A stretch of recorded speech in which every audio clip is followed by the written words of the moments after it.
She was once a mother, a wife, a woman who smiled on red carpets with Portugal's golden boy by her side.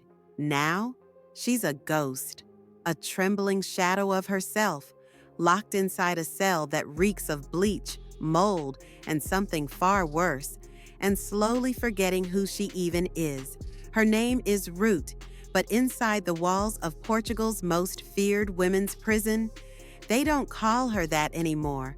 They call her widow, ghost wife, dead girl, and if the sentence didn't destroy her, this place just might. We've already shown you what her cell looks like. The filth, the torment, the rats, the roaches, the constant humiliation. But something even darker is happening now, because according to new reports from inside the prison, Ruth isn't just serving time. She's coming undone, talking to walls, screaming in the dark, forgetting her own name. This isn't punishment anymore. It's a psychological breakdown in real time. And the question is no longer, what did Ruth do? It's, how long before she disappears completely? Let's go inside the nightmare. To the world, they were the perfect couple, smiling at awards shows, holding hands at team galas, proud parents to a young son. She posted selfies with champagne in one hand and diamond bracelets on the other. But those photos are now used against her, because when prosecutors showed them in court, they didn't show love, they showed motive. And after Diogo's passing shocked the nation, it wasn't long before people started asking questions. Her spending, her temper, the contradictions in her story. Soon, public sympathy turned to suspicion, and then to outrage. By the time the verdict came down, she was no longer seen as a grieving widow. She was seen as the villain, and the life she once lived, gone, every comfort stripped away. No more perfume, no more private bedroom, no more child to hold at night.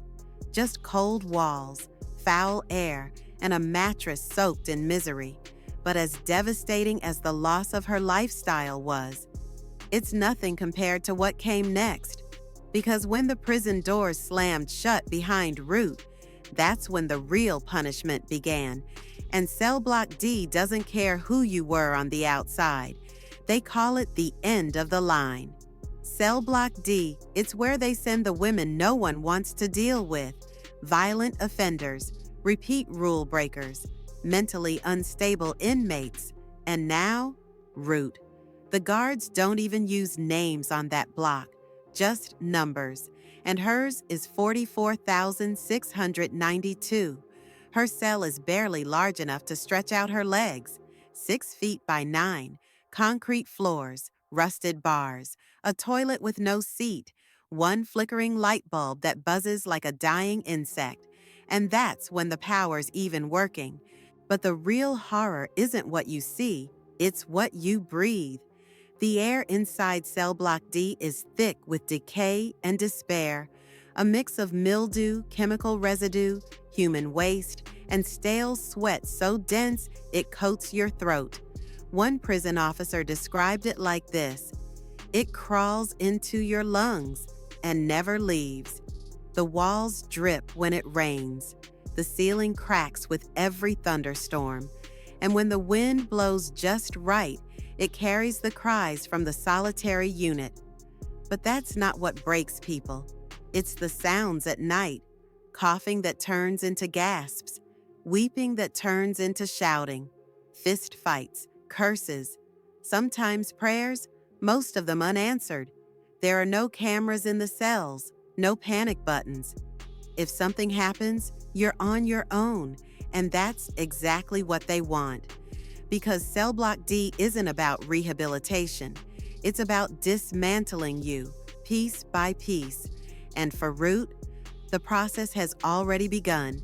But the physical environment is just the surface. What happens inside her mind, that's where this story turns truly disturbing. The body always struggles before the mind. And in Ruth's case, it didn't take long. Within days of entering Cell Block D, her body began to change. The woman who once wore silk robes and $1,000 heels now shuffles barefoot across floors stained with who knows what. She's lost nearly 20 pounds. Her cheeks are hollow, her eyes sunken, her once glowing skin now pale, bruised, and covered in irritation. She doesn't brush her hair anymore because her comb was stolen. She doesn't ask for another because asking only makes her a target. The food, barely edible, slop, moldy bread, boiled cabbage that smells like rot. The so-called meatloaf comes with bugs baked in. She says she hasn't had a real meal since the verdict was read. The water, brown, sometimes slimy. She drinks it anyway because there's nothing else. Wednesdays are the worst. That's egg day. Hard-boiled but often green, fuzzy, questionable. She doesn't eat on Wednesdays anymore, but even starving doesn't protect her. The stomach issues haven't stopped. There's no medicine, no privacy, no mercy. She stopped showering after the second week. Too many eyes, too many hands. Now she wipes herself with a sock she hides under her mattress, the same sock she sleeps on. The stench of her body follows her like a curse. The guards joke that she's marinating in her own shame. And maybe they're not wrong, because this isn't just physical decline. It's humiliation by design. The system doesn't want her clean, or fed, or stable. It wants her broken. And while her body is fading, it's what's happening inside her head that's far more terrifying, because when the body starts to fail, the mind doesn't stay far behind. They say prison shatters the spirit before it ever crushes the body. But in Ruth's case, it's not just broken, it's vanishing. At first, it was small things. She'd forget the date, lose track of time, stare at the wall for hours without blinking. Guards thought she was just in shock. But then, she began whispering to herself. At night, they'd hear her talking, not to Christina, her cellmate, but to someone who wasn't there. "Diogo," she'd murmur. "Diogo, please, don't leave me again." One guard said it gave him chills, like watching someone trapped between worlds, like she hadn't accepted he was gone, like her mind was trying to bring him back. She started spending hours in front of the cracked mirror nailed above the sink, talking to her reflection, arguing with it, begging it for forgiveness. One day, a guard found her staring so intensely, she didn't even notice her nose was bleeding. She's begun rocking back and forth in the corner of her cell, arms wrapped around her knees, eyes glazed over. Sometimes she hums lullabies, sometimes she screams into her hands, and sometimes she just laughs. The kind of laugh that doesn't sound human anymore. One inmate told staff, "I don't think she knows who she is now. She keeps asking me what her name is."